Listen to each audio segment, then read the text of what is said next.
Halo everyone, welcome back again di channel aku Nova. Di video kali ini aku mau ngasih tips ke kalian. Di sini aku mau kasih tahu gimana caranya untuk merawat wajah yang sensitif ataupun jerawatan. Jadi aku itu salah satu acne fighter. Jadi dulu aku sempet jerawatan yang hampir lamanya itu 6 tahun. Kalian bayangin aja gimana perjuangan aku biar dapat wajah yang lumayan bersih kayak gini, yang awalnya itu jerawatan parah banget. Nah, jadi aku menyadari ada beberapa faktor yang memang membuat wajah kita itu menjadi sensitif dan berjerawat. Jadi ini adalah hal-hal yang sering aku lakukan yang membuat wajah aku hancur banget itu. Nah, setelah aku menyadari, akhirnya aku perlahan-lahan untuk menghentikan kebiasaan-kebiasaan tersebut gitu.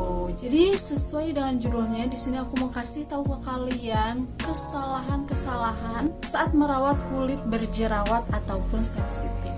Nah, oke, sebelum ke videonya, seperti biasa jangan lupa untuk like, comment, and subscribe, dan jangan lupa juga untuk follow Instagram aku di sini. So keep on watching.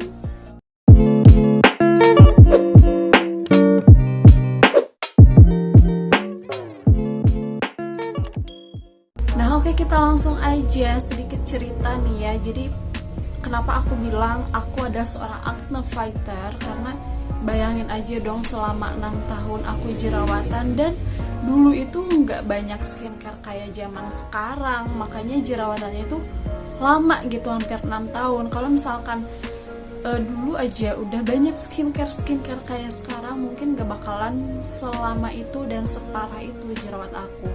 Nah, kalau sekarang kalau misalkan aku mengalami lagi jerawat yang hampir parah seperti itu, kalau lagi breakout, mungkin hanya memakan waktu 6 bulan untuk menyembuhkan jerawat parah di wajah aku.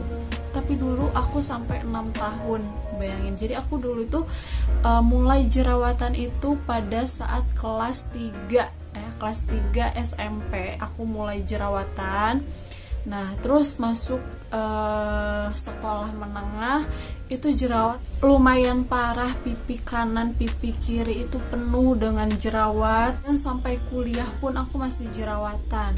Aku kuliah selama 3 tahun, berarti 1 tahun terakhir aku wajahnya udah lumayan bersih, walaupun kadang masih ada tuh 3 jerawat, 6 jerawat, tapi itu sedikit banget kalau aku bandingin sama jerawat aku yang dulu yang parah banget. Nah, sedih banget gak sih kalian yang ngalamin jerawatan sama kayak aku, kayak ngerasa minder gitu kan, insecure banget kalau kita ke acara, kalau kita lagi ngomong sama orang, kita lagi presentasi di depan. Kayaknya aku ngerasa kalau orang-orang di sekitar aku itu ngeliatin kita tuh ngeliatin si jerawat, fokus ke jerawat, ke wajah. Dan itu rasanya, ya ampun, sakit banget, bikin gak pede, down banget. Iya gak sih kalian yang pernah ngalamin juga sama kayak aku, kalau kita lagi ngobrol sama teman hadap-hadapan, kita ya yang ngerasanya mereka itu fokusnya sama jerawat-jerawat kita aja gitu.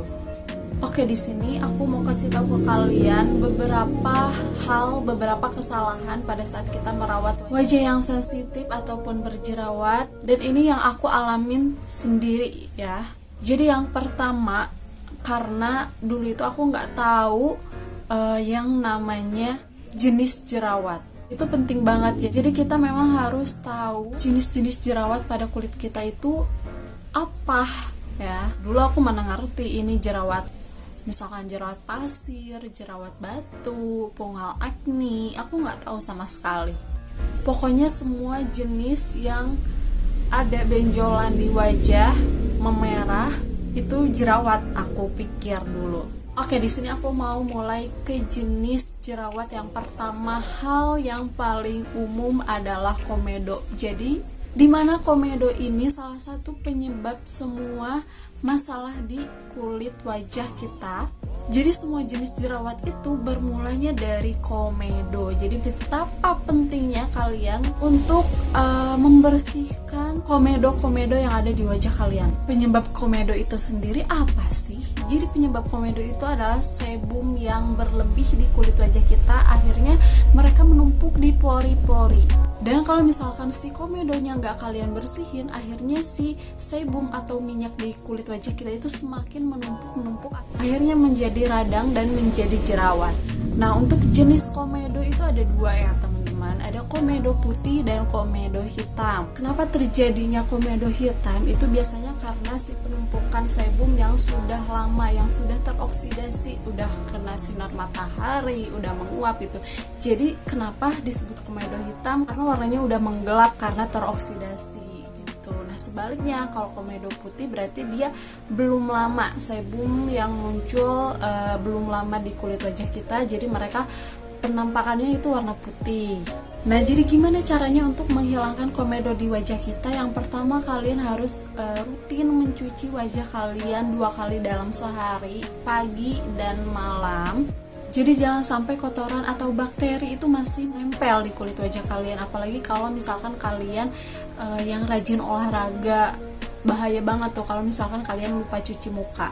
Yang kedua, kalian juga boleh banget menggunakan plester komedo ya, kayak kalian tau lah brand-brandnya untuk menghilangkan komedo di hidung. Misalkan ada plester gitu untuk menghilangkan komedo, itu bisa kalian coba. Yang ketiga, kalian juga harus rajin eksfoliasi atau pengangkatan sel kulit mati di wajah kalian, dan hindari produk eksfoliasi seperti scrub ya. Jadi untuk wajah yang sensitif memang gak dianjurkan banget untuk produk scrub kayak gitu. Jadi kalian bisa atasi dengan menggunakan exfoliating yang lebih aman gitu. Bisa pakai misalkan serum exfoliating, toner exfoliating gitu ya, karena mereka nggak akan menyebabkan pengikisan di kulit wajah kalian secara langsung, jadi itu aman. Nah, terus kalian juga bisa olesin krim retinol atau serum retinol, pokoknya yang mengandung retinol. Jadi itu semacam booster vitamin A gitu, yang fungsinya memang untuk regenerasi kulit wajah kita. Dan retinol juga bisa mencegah timbulnya kerutan-kerutan di wajah. Oke, ke jenis jerawat yang berikutnya yaitu papula. Tadi whitehead dan blackhead ya, komedo putih dan komedo hitam. Terusnya adalah papula. Nah, papula ini jenis jerawat yang bisa dibilang kayak beruntusan permukaannya ya, kayak jerawat biasa. Dia nyeri pada saat dipegang, terus warnanya kemerahan kayak meradang gitu.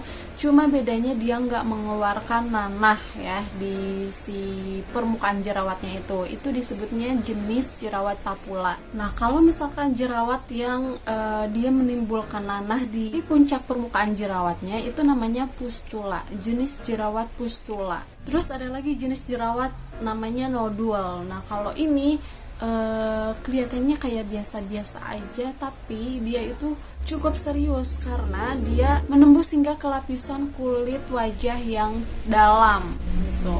Jadi udah dalam banget jerawatnya, itu namanya jerawat nodul.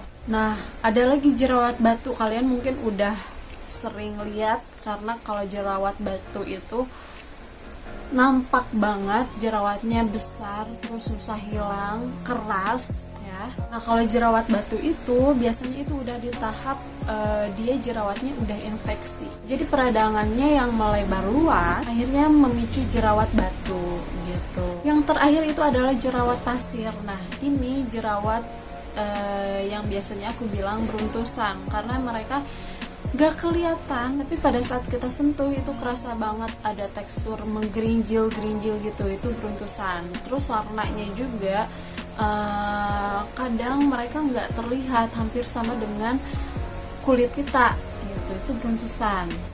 Nah, dulu aku selama 6 tahun jerawatan itu hampir semua jenis jerawat ternyata ada di wajah aku, bayangin.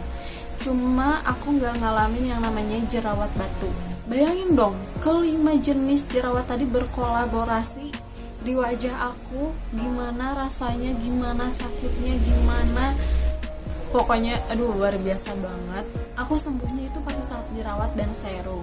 Oke, kita balik lagi ke hal-hal yang menyebabkan atau kesalahan-kesalahan pada saat kita merawat kulit yang berjerawat. Yang kedua itu adalah menggunakan tisu makeup. Dulu aku nggak kenal sama yang namanya micellar water, jadi aku biasanya sediain tisu basah ya untuk wajah, untuk menghapus makeup yang ada di wajah aku.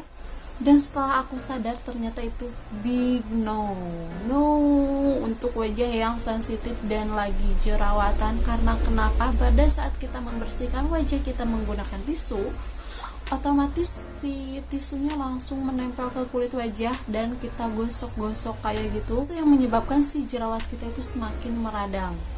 Karena permukaan tisu itu lumayan kasar ya, apalagi pada saat kita tekan-tekan, gosok-gosok gitu di wajah kita, kulit kita itu kekikis. Nah, disitulah timbul peradangan gitu. Jadi itu harus di next aja ya.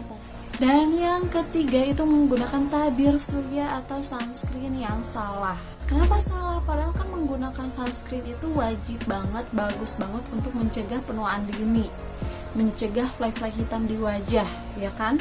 Nah, ada beberapa sunscreen yang memang nggak bisa dipakai untuk wajahnya yang bermasalah, sensitif dan berjerawat. Nah, karena kebanyakan sunscreen itu mereka menyebabkan penyumbatan pada pori-pori kulit kita gitu. Jadi disitulah timbul jerawat baru. Jadi penumpukan sebum itu bisa bikin jerawatan. Jadi gimana nih kalau misalkan kita nggak pakai sunscreen? Aku dulu dan sampai sekarang memang nggak terlalu sering banget pakai sunscreen, hanya di waktu-waktu tertentu aja. Jadi solusinya kalian bisa cari pelembab yang kandungannya ada SPF-nya ya. Jadi kalian nggak perlu pakai sunscreen lagi kalau pelembab kalian udah mengandung SPF. Kalian kan pasti cari pelembab yang sesuai dengan jenis kulit kalian kan.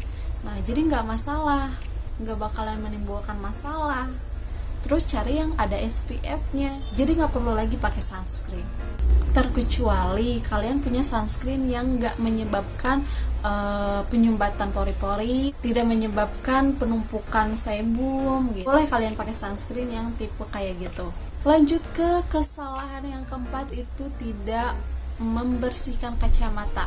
Nah, buat kalian yang sering jerawatan di area hidung, di area pipi atas, kemungkinan timbulnya jerawat itu karena kacamata yang kotor.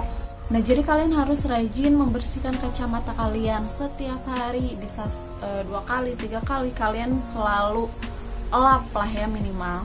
Dan kesalahan yang kelima, kalian terlalu sering mencuci muka. Ini juga nggak terlalu baik, karena kalau kalian keseringan cuci muka malah akan menyebabkan kulit kalian itu kering. Jadi sebum yang seharusnya ada di wajah kalian terkuras habis. Akhirnya si kulit kita itu memperintahkan sebum, si minyak itu mengeluarkan minyak, malah berlebih juga keluarnya, dan akhirnya menimbulkan jerawat gitu. Jadi mencuci muka itu cukup 2 kali sehari aja, di pagi hari dan di malam hari. Dan kesalahan yang ketujuh, kalian terlalu sering menggonta-ganti produk perawatan jerawat itu hampir setiap minggu, 2 minggu sekali. Nah, itu nggak boleh juga ya, karena pada setiap produk itu ada tahapan-tahapannya gitu loh. Jadi maksud aku, contohnya kalau misalkan aku lagi pakai serum baru, nggak bisa tuh kita lihat dalam seminggu perubahan pada wajah kita, itu nggak bisa. Jadi untuk melihat efek dari serum tersebut, kita harus menunggu sekitar 2-3 minggu baru kita kelihatan hasil dari pemakaian serum tersebut. Nah, begitupun skincare yang lain, aku udah pernah bikin deh kayaknya videonya. Jadi setiap skincare itu membutuhkan waktu untuk penyesuaian ke kulit kita, untuk memberikan hasil atau efek dari skincare tersebut. Oke, untuk kesalahan yang ketujuh, yang terakhir ya teman-teman, yang aku dulu sering banget melakukan ini, tidak mencuci atau membilas micellar water. Karena misalkan aku udah kecapean banget nih malam-malam habis make up, aduh males banget nih buat cuci muka, dan aku cuma bersihin pakai micellar water. Aku nyangkanya itu udah bersih, jadi aku langsung tidur, langsung istirahat. Nah ternyata untuk membersihkan makeup cuma pakai micellar water aja itu gak 100% bersih. Tetap kalian harus bilas dulu micellar waternya, kalian harus masuk ke step cuci muka. Jadi setelah membersihkan makeup pakai micellar water, wajib banget cuci muka, nggak boleh langsung tidur teman-teman. Oke, mungkin itu aja deh ya yang kesalahan-kesalahan yang sering banget dulu aku lakukan pada saat merawat kulit yang sensitif dan berjerawat. So semoga videonya bermanfaat untuk kalian, semoga kalian suka. Jadi mungkin sampai di sini aja tips dari aku kali ini. Makasih banyak yang udah nonton sampai akhir. Thank you for watching. See you next time di video aku selanjutnya. Bye bye.